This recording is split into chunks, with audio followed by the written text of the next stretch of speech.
We're going to do a little time travel to the mid-1950s today, Mike. Ooh, all right, let me get a suit ready, maybe like a hat. I'll get some whiskey, some cigarettes. Yeah, I'm really going to Don Draper this one up.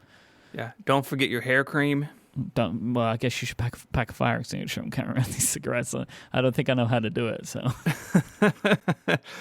So maybe we should just move on to our topic instead of judging people who were alive decades before us. Our topic today is the Battle of Palmdale, which is a bit of an overstatement, as it really was just a joint U.S. Air Force and Navy exercise. It kind of went sideways. Kind of. It went terribly wrong. It went completely sideways. The exercise was an attempted shoot-down of a drone by Navy pilots. At this time, the Navy was heavily involved in research and development of surface-to-air and air-to-air missiles to protect both military and civilian assets. I feel like air-to-air missiles, like that phrase isn't needed. It's just a missile. It's just a missile and then surface to air, right? Outside of that, if you tell me a missile, I don't think that it goes like air to ground or like water to moon or whatever. Like it's just like water to moon missile. As part of the R&D project, airplanes were overhauled to fly as drones to act as targets for these systems. In this case, a Grumman F6F or Grumman, I guess for the plain people out there, we'll get follow-up. It's either Grumman or Grumman. It's Grumman. F6F Hellcat, painted bright red and outfitted with a remote control system that could be run via radio waves. Yeah, not a cool drone like we have today. This is an airplane with an antenna and some wires. Yeah. By 1956, the Cold War was in full effect, and the U.S. believed this missile technology was vital to protecting America from Soviet bombers. The test in question took place on August 16th, 1956. A little before noon, the remote control Hellcat took off from the Point Mugu Naval Air Station.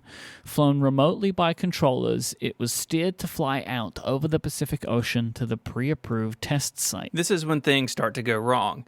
Crew members lost control of the plane, turning the world's coolest remote control toy into a runaway, unpiloted plane filled with jet fuel. It's like Speed. Yeah, just like Speed. To make matters worse, the plane started to change trajectory, heading for the city of Los Angeles. Oh my God. This is a movie that The Rock is going to be in. Yeah, and he would jump from a building to the plane and like wrestle it to the ground. Just quickly, one, this is definitely, as you're going to hear throughout the story, this definitely a movie should be made about this. But also, like, can you imagine the two moments when, one, sir, we've lost control of the plane, two, sir, it's now heading towards L.A. Oh, dear. It's not good. The Navy called their Air Force counterparts at the nearby Oxnard Air Force Base. Crews there immediately readied two jets armed with rockets.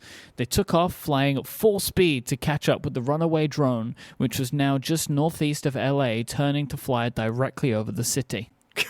God, what a nightmare. It's so bad. The Air Force pilots followed the drone at a safe distance, waiting for it to be over an unpopulated area so they could shoot it down, I guess with, like, plane-to-plane missiles. That's right. Plane-to-plane, plane-to-drone missiles. Yeah, it's a very specific missile.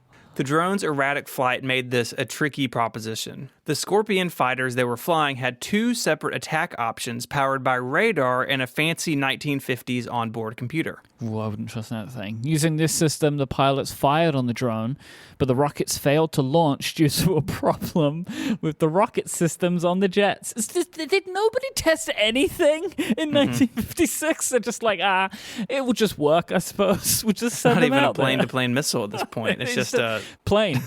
It's a decoration. Yeah. After this, the drone turned back toward L.A., and the Air Force pilots switched from the failed automatic firing mode to an unassisted system, which required aiming the rockets manually. Now get this. They had to do this without gun sights, as those had been removed from the planes when the computerized system had been installed. I don't understand this. Like, why was the option still available? I don't know. But they removed the one thing you need. Yeah, you can fire it manually, but you're shooting it blind. Yeah. Good luck. And we should mention, these jets had a lot of rockets on board. They were each capable of firing all 104 of their rockets at once. Overkill. They could be sent out in one of two rippled patterns. You could fire 64 rockets and then 42, with the second pattern sending rockets out in 3 waves. All it would have taken is just one of these 104 rockets to hit that drone to bring it down. Now, we have 2 planes here and 104 rockets each. Not one of these rockets hit the plane, and they fired all of them. They all missed. So by this point, I'm sure everyone's concerned. Yeah. And the Air Force pilots, the ones in the planes, the jets that missed their target completely, they had to return to the Air Force Base because they were low on fuel. Thanks, guys. Good job. Thank you for assisting us today. The drone carried on towards the city of Palmdale in northern Los Angeles County, and as it did so, its engine started to sputter because it was also running out of fuel, but the drone couldn't turn back because it had a mind of its own at this point. It really did. The uncrewed plane started to slowly descend, flying in a lazy spiral, flying over a section, thankfully, of desert 8 miles from the Palmdale Regional Airport, which I'm sure is just a hopping metropolis. Can you imagine if it had landed in the airport? How great would that be? Touchdown on a runway. That didn't happen. It clipped several electrical cables before striking the ground and basically exploding and disintegrating. While the drone thankfully crashed in an unpopulated area, those 208 Air Force rockets wreaked havoc on the ground. Oh, no. Because they weren't really going that high. None of them hit anything, so they had to go somewhere. They went down. They went down. Only 15 were found undetonated. Oh, gosh. With the others causing, obviously, several brush fires. 150 acres burned northeast of the town of Castaic, with other rockets causing fires in Palmdale itself, causing property damage throughout the downtown area. Yeah, buildings were damaged. There was a report of someone who came out and their car was on fire and they didn't understand why. It's not good. Terrifyingly, a third fire came within just 300 feet of a plant where, get this, they made explosives. Thankfully, they were able to stop that one. And a fourth burned through some 350 acres of brush up in the mountains. All in all, it took 500 firefighters 2 days to bring the fires under control, and 1,000 acres were burned. Thankfully, though, there were no fatalities. That seems like an honest miracle to me. Genuinely. And I know everybody said, as soon as we said these things hit the ground, they were waiting for how many people had died. Yeah. Thankfully, none. Yeah, unbelievably none, actually. Not every episode of Ingenious includes death. Yeah. Just a lot of them. them. Except for that drone. If you were really rooting for the drone, that thing, donezo. Super dead. It's unknown why controllers lost contract with the drone.